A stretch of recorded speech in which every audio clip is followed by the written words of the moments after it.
오늘 하나님의 말씀은 사무엘상 8장 10절로 22절 말씀입니다. 다른 나라들 같이 라는 제목으로 하나님께서 우리에게 주시는 말씀을 살펴보고자 합니다. 세상에 존재하는 어느 나라 국민이든지 간에 국가에 대한 의무가 있어요. 물론 권리도 있어요. 근데 그 권리를 누리고자 한다면 당연히 국가에 대한 의무를 감당해야 돼요. 우리나라 국민은 병역의 의무나 납세의 의무를 감당해야 돼요. 기본적으로. 그래서 병역의 의무는 세상 나라에서는 나라에 따라서 있기도 하고 없기도 해요. 근데 납세의 의무는 지구상에 존재하는 모든 나라가 자국 국민에게 감당해야 할 의무로 강요하고 있는 거예요. 그러니까 나라가 의무를 부과해서 그 의무를 이행하면 그때 이제 권리가 발생되는 거예요. 그래서 여러분, 이 세상에 존재하는 나라는 이래요. 근데 하나님의 나라를 생각해 보세요. 하나님의 나라는 의무가 없어요. 내가 이렇게 병역의 의무를 감당을 해야 되고 납세의 의무를 감당해야 되고 이런 것들이 없다 이 말이에요. 하나님의 나라는 베푸시고 주는, 하나님께서 베푸시고 주는 그런 나라예요. 통치자가 빼앗아가고 갈취해가고 하는 것이 없어요. 이게 예전에 이 성경 시대에 나오는 나라의 왕정 시대에는 다 왕이 다스리는 나라들인데 통치자가 백성들에게 부역을 부과하고 의무를 부과해서 갈취해 가잖아요. 빼앗아 간다 이 말이에요. 취하는 나라예요. 취하는 나라. 근데 하나님의 나라는 세상 나라하고 달리 퍼주는 나라예요. 베풀어주는 나라예요. 그런데도 베풀어주고 퍼주는 게 싫으니까 다른 나라들 같이, 세상 나라 같이, 그런 나라 같이 되겠다. 이렇게 하는 게 이게 제정신인가요? 인간은요, 이 안목과 분별력이 없는 경우가 많아요. 탐욕에 물들면 그렇게 됩니다. 예. 여러분, 여기에서 성경은 세상과 구별되는 이야기를 하는 게 굉장히 많아요. 구별된다는 게 다르잖아요. 세상 나라는 왕들은, 통치자는 빼앗아 간단 말이에요. 요구한단 말이에요. 물질도 노동력도 다 요구하는데 하나님의 나라는 우리한테 그러는 게 아니라 베풀어 주시고 퍼주시면서 우리를 뭘로 만드냐면 신과 같은 존재로, 영적인 성품을, 신성을 지닌 존재로 성숙시켜 나가도록 도와준단 말이에요. 한없이 주시는 거죠. 그게 하나님 말씀 안에 머물라 하는 거예요. 여러분, 오늘날 우리 세상에서 인권을 얘기해요. 인간의 권리. 그런데 인간의 권리가 어디에서 비롯되느냐, 그 근거가 뭐냐 하는데, 여기에 대해서 원래 하나님을 믿었을 때에는 하나님의 그 성품을 우리가 나눠 가졌기 때문에 하나님의 형상을 따라 창조되었으므로 이게 이마고 데이입니다. 하나님의 형상. 이마고 데이. 근데 이거를 영어로 옮기면 image of God. 하나님의 형상을 따랐단 말이에요. 그럼 우리 속에 하나님의 성품이 들어있어요. 하나님의 능력도 들어있어요. 그래서 인간이라면 누구든지 다 어떻게 돼요? 존중받아야 되는 거예요. 그게 문제가 없었어요. 그런데 이제 하나님을 떠나서, 인권이라는 것이 하나님을 떠나서 인권이 어디서부터 비롯됐느냐 정당화시키려니까 할 수가 없는 거예요. 인간이 하나님을 떠난다면 어디다 근거하겠어요? 인간이기 때문에 존엄하다, 인간은. 이렇게 얘기하는 거예요. 인간이기 때문에 존엄하다는 거예요.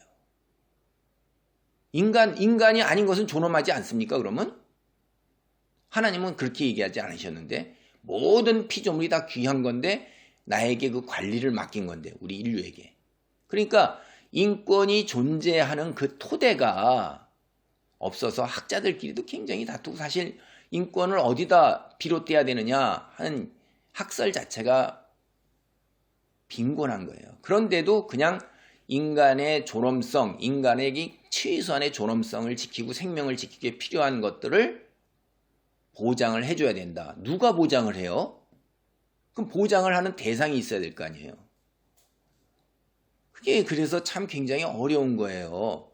개미와 배짱이 얘기해 보세요. 배짱이가 개미를 찾아갔어요. 먹을 것을 달라 그랬더니 개미가 내가 왜 너한테 먹을 것을 줘야 되냐? 너를 보장해야 되냐? 배짱이가 나 살아야 되잖아. 나 품격을 지니고 곤충다운 품격을 지니고 살아야 되니까 너는 나의 필요를 채워줄 의무가 있어. 말이 됩니까 이게? 근데 지금 그런 꼴 이야기예요. 인권이라는 것이. 내가 공동체 구성원인 다른 사람들이 나를 인간의 최소한의 필요를 채워줘야 된다. 그 다음에 국가가 채워줘야 된다 이러는 거예요. 그래서 지금 사회복지, 보장, 문화, 그 다음에 환경 이런 거 더 나아가서 이제 성평등 이런 것까지 다 국가가 채워야 된다는 거예요. 그럼 국가는 뭘로 채워요? 그 인권의 한계가 뭐냐면 자기네들도 얘기할 때 그 시대와 상황과 장소에 따라서 다르다는 거예요. 처한 게 현실적으로 구체적으로 드러나는 건. 왜냐하면 경제적 여건이 안 되잖아요. 제3세계 나라나 이런 나라에서 어떻게 경제적 여건이 안 되는데 의무교육을 다 실시하고 장애인을 배려하고 기본적으로 필요한 감옥 안에서 일반 백성들도 먹을 게 없이 굶주리고 전기가 없고 도로가 없는데 감옥 안을 감옥 안에 있는 죄수들도 더 인권 차원에서 해줘야 된다. 이게 말이 들어오겠습니까? 그러니까 인권이라는 것 자체가 하나님을 떠나서 인권을 얘기할 때는 이것 자체가 모순투성이고 허점이 너무나도 많은 거예요. 오늘날 인권은 사람의 이성이나 자연의 이치가 그러하니까라는 자연법에다가 두고선 하는 게 현대의 거의 대다수의 흐름이에요. 그래서 이런 인권을 갖다가 실현이 돼야 된다. 그 다음에 이게 보편적으로 모든 세계에 다 적용이 되어서 실현이 돼야 된다. 이렇게 주장하는데 철학자들 중에서 이제 정의론으로 유명한 존 롤즈는 여기에 대해서 굉장히 긍정적이에요. 그런가 하면 일찍부터 인권이라는 것에 대해서 부정적이고 그런 사람이 누구냐면 제레미 벤담이라는 공리주의자예요. 그 사람은 인권 넌센스라는 거예요. 넌센스. 그런가 하면 오늘날 현대 철학자의 로티라는 학자가 있어요. 이 로티라는 학자는 이거는 감상에 지나지 않는다는 거예요. 감상. 그런가 하면 오늘날 미국의 교육 철학자에서 인격 교육으로 유명한 맥킨타이어라는 학자가 있어요. 이 사람은 인권 허구라는 거예요. 허구. 이게 철학자들도 이렇게 갈려서 벌써 이렇게 있는데 그러니까 이것 자체가 인권을 주장하는 사람들, 강력하게 주장하는 사람들도 토대도 빈약하고 이론적 근거가 하나님을 떠났으니까 없어서 이런 거에 굉장히 실망하고 좌절하고 논리적으로 나가다 보면 부딪히는 게 이런 거예요. 권리를 주장하는데 권리를 누가 부담하냔 말이에요. 권리가 있으면. 그런데 성경은 어떻게 얘기를 해요? 성경을.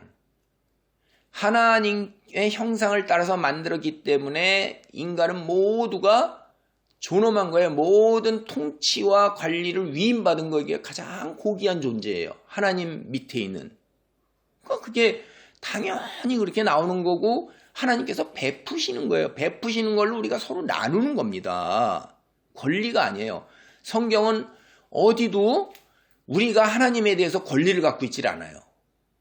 어떤 권리가 있어요? 우리가 피조물 주제에. 그래서 인권을 갖다 이야기할 때 이게 또 성경과 세상 사람들이 이야기하는 거하고 너무나도 구별되는 거예요. 성경은요, 이런 것들이 굉장히 많습니다. 여러분 지도자가 돼서 왜 지도자가 되고 왜 승진을 하고 왜 통치자가 되려고 그러겠어요? 그 권세를 누리려고 그러는 거잖아요.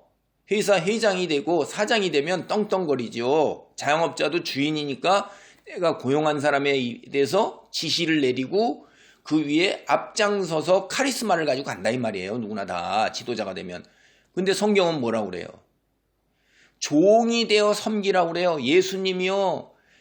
그 발이라는 게 얼마나 더러워요. 중동 지방에. 맨발로 먼지가 나는 데 다니는데 그 발은 종들이 하는 일인데 손님들 오면 물 떠다가 그 씻기는 거란 말이에요. 무릎 꿇고 앉아가지고. 예수님이 지도자고 스승인데 가장 낮은 자리에 내려가서 자기 밑에 제자들과 따르는 사람들을 섬기는 거예요. 교회가 예수님의 정신만 제대로 구현된다면 교회는 깨질 일이 없어요. 목사, 장로, 권사, 집사 이런 사람들이 밑에 있는 성도들을 발바닥에도 핥아야 되는 거예요. 등을 깔아주는 거예요. 내 등 밟고 올라가라고. 가부장적인 게 아닙니다. 교회는 세상과 구별되는 게 너무나도 많아요. 세상과 어떤 때는 거꾸로 가는 원리가 그렇게 많다 이 말입니다. 그러니까 여기서도 보세요. 다른 나라들 같이 그러면 너희는 왕이 갈취하고 빼앗아 가는데 그렇게 되기를 원한다는 게 하나님 나라는 일방적으로 베풀고 퍼주는데도 그게 싫다는 게 하여간 제정신이 아니고 확 돌아간 거예요. 이게 다. 오늘 본문 단락을 보면 사무엘상 8장 10절로 22절이 본문 단락인데 이 단락의 전반부가 8장 10절로부터 18절까지입니다. 이스라엘 백성이 왕을 요구했을 때 너희가 감당해야 하는 의무가 이런 거다라는 걸 얘기하는 거예요. 사무엘상 8장 10절로 12절입니다. 사무엘이 왕을 요구하는 백성에게 여호와의 모든 말씀을 더하여 이르되 너희를 다스릴 왕의 제도는 이러하니라. 그가 너희 아들들을 데려다가 그의 병거와 말을 어거하게 하리니 그들이 그 병거 앞에서 달릴 것이며 그가 또 너희의 아들들을 1000부장과 50부장을 삶을 것이며 자기 밭을 갈게 하고 자기 추수를 하게 할 것이며 자기 무기와 병거의 장비도 만들게 할 것이며. 사무엘은 왕을 요구하는 자, 달리 표현하면 이게 뭐냐면 구하는 자들이라고 번역할 수가 있어요. 구하는 자들에게 하나님의 말씀을 선포했어요. 여기서 구하다라는 말, 요구하는 이 낱말이 구하여지다라는 뜻을 지닌 사울이 구하여지다라는 이름이에요. 그 어원이 같아요. 앞으로 이들이 구하는 대로 받게 될 왕이 누구인지 우리는 여기서 이제 예고하는 인상을 받을 수가 있습니다.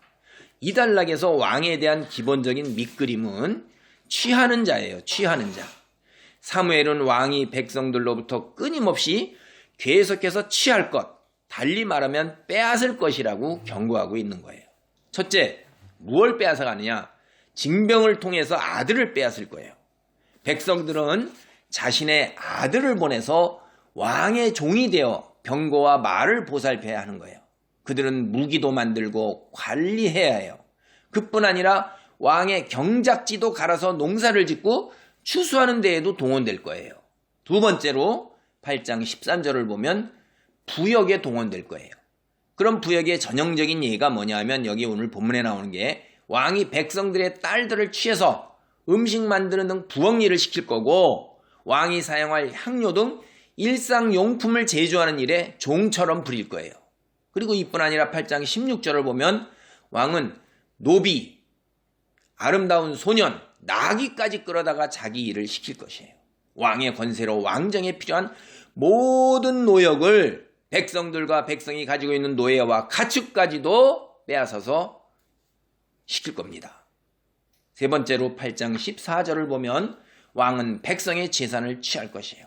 밭과 포도원을 압수하고 올리브 농장에서 제일 좋은 걸 가져다가 자기 신하에게 줄 거예요. 우리가 뒤에 가서 이제 열왕기상 21장 7절을 보면 훗날에 아합 왕이 나봇의 포도원을 빼앗은 일이 나와요. 사무엘의 경고가 현실로 드러난 한 예예요, 이게. 네 번째, 백성에게 세금을 부과할 것입니다. 8장 15절을 보면 백성들이 거두어들인 곡식, 포도원, 소산, 이것의 11조를 왕이 세금으로 거두어가요. 자기 관리와 신하들에게 줄 거예요. 또 8장 16절로 17절을 보면 양떼의 10분의 1도 거두어가고 백성은 왕의 종이 될 거라고 이야기합니다.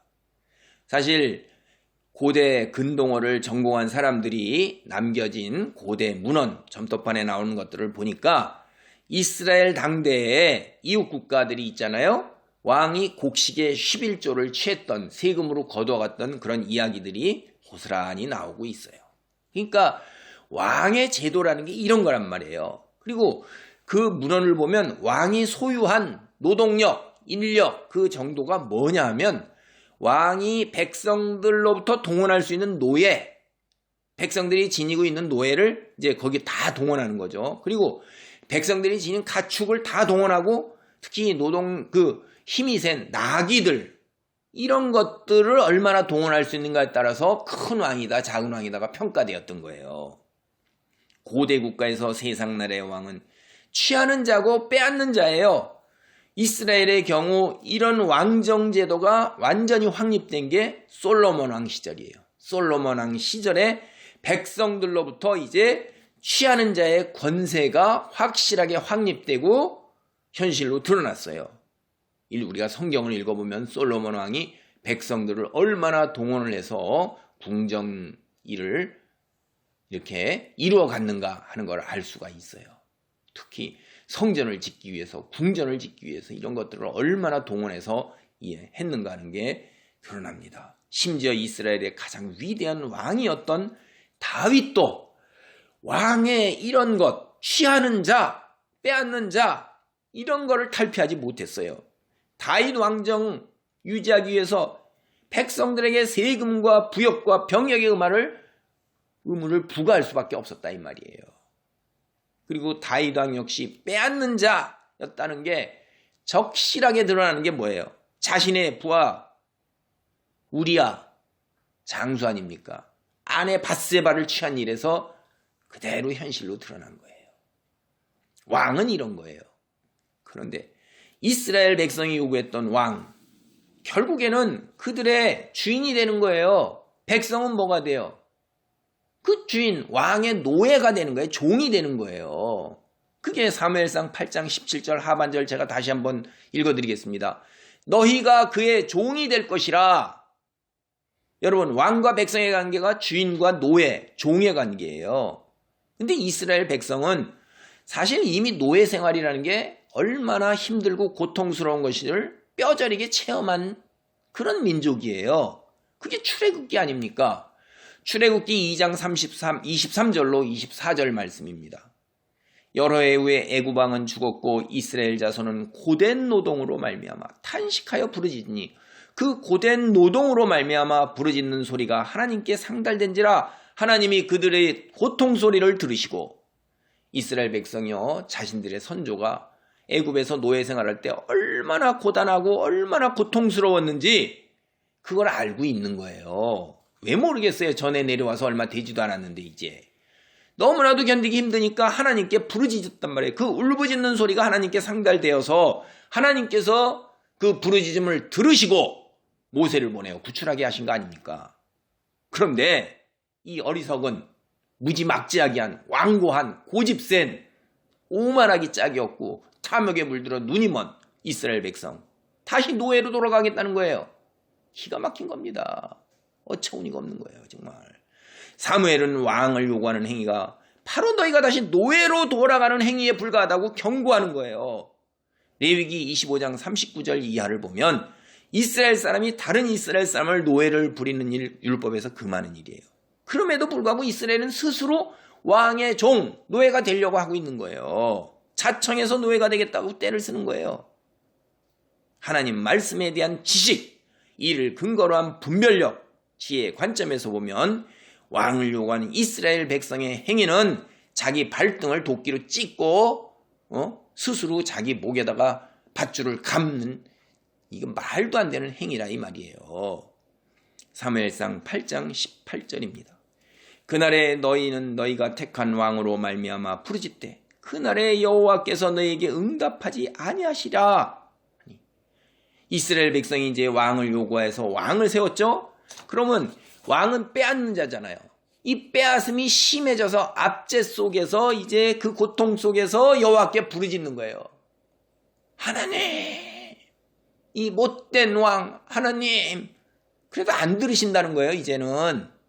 그래서 사무엘이 그렇게 경고하는 거예요. 여호와 하나님과 이스라엘 백성의 관계는 주인과 종의 관계가 아니에요. 이게 뭐예요? 베풀고 퍼주시는 자예요. 일방적으로. 이스라엘 백성이 하나님께 얼마나 뭘 드리고 뭘 해요. 그럴 수가 없는 거죠. 그런데 여기에서 부르짖으면 응답하시는 이런 관계인데, 그게 출애굽기 2장 23절 24절 제가 읽어드렸죠. 들으시고 부르짖으니 그냥 드러나잖아요. 그런데 이제 여호와께 부르짖어도, 도움을 요청해도, 살려달라고 부르짖어도 응답하지 않는 거예요. 부르짖음에 응답하심의 관계가 깨지는 겁니다. 사무엘이 그렇게 힘주어서 경고하고 또 경고하는 거예요. 다시 제가 이 말을 풀어서 말씀드리면, 너희가 요구하지만 왕권이라는 것이 과거에 너희가 선조 애굽에서 노예 생활했던 거 그거하고 똑같은 거다. 너희를 속박할 거다, 노예처럼. 그런데 여전히 왕을 요구하겠느냐? 이렇게 안타깝게 얘기하는 거예요. 그런데 이스라엘은 하나님을 등지고 세상을 향한 자신들의 완고한 고집을 꺾지 않습니다. 사무엘의 경고에 귀를 기울이지 않는 거예요. 이게 완전히 마이동풍이에요. 소기의 경일기예요. 기가 막힌 거죠. 인간은 매우 교만한 거예요. 하나님을 떠나서 스스로 왕이 되어 자신의 기준으로 판단하려는 악한 본성, 이게 이미 아담과 하와 때부터 시작된 겁니다. 사무엘이 하나님의 사람이라는 것, 온 이스라엘 백성이 사무엘의 어린 시절부터 알고 있는 거예요. 이스라엘 백성은 자신들이 사무엘보다 하나님 말씀을 잘 알고 있다, 이렇게 생각할 수는 없어요. 사무엘이 하나님 중간에 자신들의 중보자 역할을 하고 있고, 선지자 역할을 하고 있고, 제사장 역할을 하는 건 너무나도 잘 알아요. 그럼에도 불구하고 하나님 말씀을 따르지 않겠다, 사무엘이 전하는, 얼마나 완악하고 고집스러운 거예요. 얼마나 우매한 거예요. 자신들의 생각과 판단이 현실 속에서 옳다고 고집하는 거예요. 교만하기 짝이 없는 겁니다. 목이 얼마나 고든지 참 말할 수 없는 겁니다. 오늘날 우리는 이스라엘 백성의 이런 행태를 보면서 나는 어떤가를 살펴봐야 돼요. 나도 모르는 사이에 우리는 세상의 관점이 나에게 스멀스멀 스며들어와 있어요. 젖어 있는 거예요. 왜 그럴까요? 우리가 학교 교육을 받았잖아요. 학교 교육을 받으면서 세상적인 관점에서의 인생관을 갖게 되고, 세계관을 갖게 되고, 역사관을 갖게 된 거예요. 여러분이 하나님 말씀을 토대로 해서 기독교적 관점의 인생관이나 세계관이나 역사관을 뚜렷하게 가지고 구별되게 이거는 세상 거라라고 의식하고 분명하고 명료하게 가지고 있는 거 그렇게 많지 않습니다. 굉장히 어렵습니다. 우리는 이미 세상의 관점의 렌즈를 학교 교육을 통해서 우리 안경에 철커덕 씌워 있어요. 그래서 이 세상의 렌즈로 세상을 들여다보면서 교회 나와서도 하나님의 말씀까지도 세상의 렌즈로 들여다보면서 판단하고 생각하는 그러한 경향성에서 온전하게 벗어나지 못하고 있는 거예요. 성경 말씀을 기준으로 해서 하는 그 렌즈가 완전히 바뀔 때까지는 세월이 걸리는 거예요. 성숙한 관점으로 나아갈 때까지 하나님의 역사를 체험하는 가운데에서 바뀌는 거예요. 그래서 그 시간 과정 속에서 세상 사람처럼 생각하고 판단하면서 그것을 미처 깨닫지 못하고 있는 경우가 참으로 많다는 거예요. 여러분, 그리스도인은 창조론을 믿어야 돼요. 그리고 천국을 믿어야 돼요. 그리고 세상을 나그네로 살아가야 되는 거예요. 세상 사람들처럼 똑같이 세상의 풍조를 쫓아가지고 자본주의하에서 돈을 쫓고 만몬을 쫓아서는 안 된다는 거예요. 성경을 근거로 해서 하나님 말씀에 이게 부합되는 것인가를 정말 따져보아야 돼요. 그래서 성경 말씀에 비추어 볼 때 이게 도대체 하나님의 말씀에 부합되는 것인지 아닌지 분간이 가지 않으면 조금 멈추고 숨을 고를 필요가 있어요. 그리고 그것이 좀 더 확실한 판단이 설 때까지 기다리는 것이 현명한 것입니다. 행동하기 전에 앞서서 기도하는 것이, 그리고 온전하게 판단하는 것이, 제대로 아는 것이 더 근본적이고 굉장히 중요한 것이에요. 사무엘상 8장 19절로 20절이 오늘 단락의 후반부입니다. 백성의 요구가 이제 더 한층 분명해지면서 강력해지고 있어요. 사무엘상 8장 19절로 22절 말씀입니다. 백성이 사무엘 말 듣기를 거절하여 이르되 아니로소이다. 우리도 왕이 있어야 하리니 우리도 다른 나라들 같이 우리의 왕이 우리를 다스리며 우리 앞에 나가서 우리의 싸움을 싸워야 할 것이니이다 하는지라. 사무엘이 백성의 말을 다 듣고 여호와께 아뢰매 여호와께서 사무엘에게 이르시되 그들의 말을 들어 왕을 세우라 하시니 사무엘이 이스라엘 사람들에게 이르되 너희는 각기 성읍으로 돌아가라 하니라. 왕을 요구하러 이제 라마에 있는 사무엘을 찾아온 이스라엘 장로들, 왕을 고집하면서 왕을 세우면 노예 생활로 되돌아가시는 사무엘의 경고를 완전히 무시하는 거예요. 죄송합니다. 완전히 개무시하는 거예요. 기가 막힌 거죠. 그들은 앞서 8장 5절에서 왕정제도의 필요성으로 제시했던 명분을 다시 한번 재차 확인해서 주장하는 거예요. 그래서 하나님을 등지고자 하는 의도를 더욱 분명하게 드러냈어요. 이로 인해서 여호와 하나님의 심기가 매우 불편해지는 겁니다. 매우 불편한 거예요, 이게. 8장 5절에 등장했던 말 20절에도 다시 반복해요. 우리도 다른 나라들과 같이 되게 하소서. 이렇게 하는 거예요.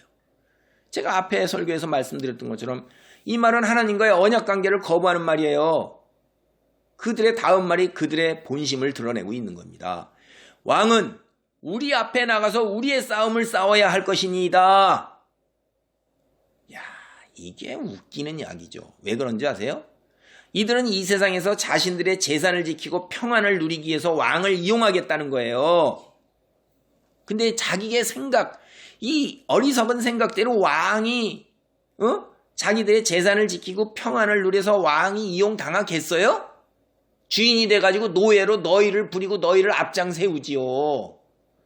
참 어리석은 거예요. 탐욕에 물들어서 요런 얄팍한 탐욕에 세상 것에 물들어가지고선 눈이 확 뒤집혀가지고 사리분별력을 없어진 거예요. 그래서 하나님을 이스라엘 군대의 대장으로 모시지 않겠다는 고백이에요. 세상에 눈에 보이는 왕 모시고 눈에 안 보이는 하나님 이스라엘 군대의 대장, 이스라엘 백성을 이스라엘 군대라고 부릅니다. 출애굽 때부터 군대라고 부른 거예요. 그래서 모든 군대의 대장 되시는 여호와라는 말이 뭐예요? 만군의 여호와라는 말이에요.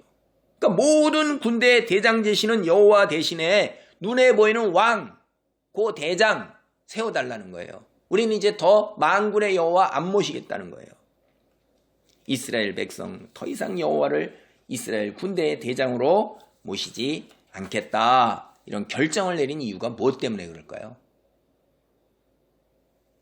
여호와께서 더 이상 이스라엘 백성을 위해 싸우시지 않아서 그런가요? 아니면 하나님의 능력이 이제 줄어들어서 더 이상 싸우지 못하기 때문에 그럴까요? 여러분, 그러나 우리는 너무나도 잘 알죠. 하나님은 전지전능하신 통치자세요. 창조주세요. 한 번도 바뀌신 적이 없으세요. 일관되시다 이 말이에요. 앞서 사무엘상 7장에서 사무엘에 하나님이 동행하셨어요. 블레셋이 침략해 오지 않았습니까? 사무엘 생전에 하나님의 능력이 쇠퇴하지 않은 거예요. 땅도 다 빼앗겼던 땅도 다 도로 찾았어요. 그리고 지금까지 내려오고 있는 거예요. 하나님의 능력은 전혀 쇠퇴하지 않은 거예요. 이스라엘 백성이 하나님을 등지려 하는 일은 세상의 탐욕, 욕망, 이해관계 이런 거예요. 이익이에요. 다. 세상의 욕망과 야심에 사로잡힌 거예요. 눈에 보이는 게 없는 거예요. 그래서 사리분별력이 이제 떨어진 거예요. 사고와 판단이 완전히 둔해졌어요. 속된 말로 꽝이 된 겁니다. 이게. 여러분, 우리는 어때요? 똑같아요. 오늘날 우리 학교에서 이런 거 많이 배우죠. 욕심에 물들면, 감정이 격하면, 생각이 멈춰지고, 어리석은 일, 죽음의 길로 스스로 자청해서 진흙구덩이와 똥구덩이 속과 그 다음에 역청구덩이 속으로 들어가고 불 속으로 뛰어 들어간다 이 말이에요. 스스로. 주변 사람이 아무리 말려도 이게 눈에 보이는 게 없어요. 그리고 사리 분별이 없어요. 귀에 들어오지 않는 거예요. 어떤 조언도, 어떤 현명한 이야기도, 어떤 올바른 지혜도 들어오지가 않는 거예요. 현실 속에서 우리가 똑같아요. 이스라엘 백성만 이런 게 아니에요. 오늘날도 똑같이 벌어지고 있는 일들이에요. 인류 역사에서 늘 반복되는 일이라 이 말이에요. 현실에서 우리는 이런 경우를 비일비재하게 보고 살아오는 거예요. 저는 그렇게 살아왔습니다. 사람이 탐욕에 사로잡히면 욕망과 야심을 이루는 게 아니라 거꾸로 그의 노예가 돼버려요. 본문을 보면 마침내 하나님께서는 이스라엘 백성의 요구대로 왕을 허락하십니다. 이스라엘에게 그들 자신의 미래 선택을 그냥 허락하신 거예요. 이제부터 이스라엘 백성들은 자신들의 선택에 대해 책임을 져야 하는 것입니다. 훗날에 우리가 호세아서를 보면 호세아 선지자가 이 일에 대해서 통탄해가지고서 이렇게 얘기하고 있어요. 호세아서 13장 10절로 11절 말씀 중간에 생략하고 앞과 뒤를 봅니다. 전에 내가 이르기를 내게 왕과 지도자를 주소서 하였느니라. 내가 분노함으로 내게 왕을 주고 진노함으로 패하였느니라. 오늘 말씀을 정리합니다. 우리 세상 국가들은 우리로부터 빼앗아 가고 그리고 우리로부터 어떤 의무를 요구해요. 그리고 나서 그거를 토대로 해서 우리한테 권리를 부여합니다. 그러나 하나님의 나라는 일방적으로 하나님께서 우리에게 퍼주시고 베풀어 주시는 거예요. 그리고 우리를 더 하나님 신의 자녀로 그런 성품을 지닌 자로 능력 있는 자로 변화시키기 위해서 계속해서 우리를 돌보고 배려하며 이끌어 주시는 거예요. 세상 나라하고는 전혀 달라요. 성경은 그런 일들이 너무나도 많습니다. 원리가 그런 게 많다 이 말이에요. 섬김의 원리도 그렇고 세상과는 구별되는 원리들이 굉장히 많은 거예요. 이스라엘 장로들은 자신들이 처한 현실, 국가적, 사회적 변화, 물결, 세상 풍조를 감안해서 가나안 이방 사람처럼 인간 왕을 세우려는 거예요. 이스라엘 백성은 세상과 구별된 거룩한 삶을 통해서 가나안 사람들에게 살아계신 하나님을 드러내고 그들에게 하나님을 전하도록 하나님이 선택하여 세운 거예요. 그런데 거꾸로 가나안 사람을 따라가고 있어요. 오늘날 표현을 하면 그리스도인 내가 왜 선택받았을까요? 세상을 복음화하는 그 자리에 하나님을 믿고 예배하는 그 자리에 있도록 하나님께서 나를 선택하신 거예요. 그런데 내가 거꾸로 세상을 따라가서 세속화된다. 이런 겁니다. 교회가 구별되어 거룩한 모습을 지니지 아니하고 교회가 세상을 감화시키지 못하고 거꾸로 세상이 교회를 걱정하고 막 나가는 교회를 보면서 저렇게까지 이렇게 걱정을 하면서 교회가 세속화된다 이 말이에요. 오늘날 표현으로 하면. 세상에 그리스도인을 통해 하나님의 나라가 임해야 되는데 거꾸로 교회 안에 세상 풍조가 밀려와서 세상 나라가 임해요. 오늘날 교회 안에 보세요. 믿음이 기준이 돼야 되는 거예요. 못 배웠어도 돈이 없어도 사회적 지위가 없어도 그 사람이 성숙한 믿음을 지녔으면 그 사람이 장로가 되고 그 사람이 권사가 돼야 되는 겁니다. 교회 안에 돈 있는 사람과 권력을 지닌 사람과 사회적 지위가 있고 명예가 있는 사람들이 크다, 높도다 이러하면 교회가 세상화된 겁니다. 교회 우리 정말 염려해야 됩니다. 기도해야 합니다. 교회가 이런 지경에 이르게 될 때까지 나는 어떤 자리에 있는지 참 이런 생각을 하면 생각이 너무 복잡하고 다단해져요. 하나님 앞에 섰을 때 하나님께서 분명히 이렇게 물으실 거예요. 내가 지킨 믿음의 자리는 어디에 있는가? 내가 이렇게 가슴 아파하면서 힘들어할 때 너는 어디에 있었는가? 이렇게 물으실 겁니다. 그럴 때 내가 하나님이여 제가 하나님께 충성하고 헌신하였나이다. 세상과 구별되이 하나님 말씀을 기준으로 해서 세상을 나그네로 살아갔나이다. 라고 충성과 헌신을 자랑스럽게 내세울 수 있는 성숙한 믿음의 사람이 되기를 바랍니다. 인생은 짧고 충성과 헌신은 영원합니다. 아멘. 기도하시겠습니다. 할렐루야. 하나님 감사합니다. 세상 나라들과 구별된 하나님의 나라의 원리를 오늘 잠깐 살펴보았습니다.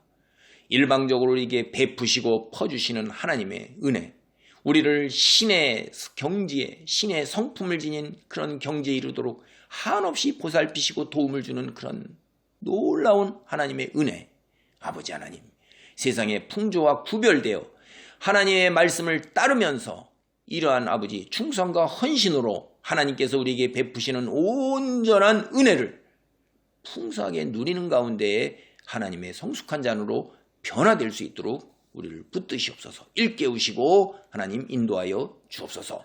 소명을 제대로 감당하는 내 믿음의 아버지 그 자리 잘 지킬 수 있도록 붙들어 주옵소서. 예수님의 이름으로 기도하옵나이다. 아멘.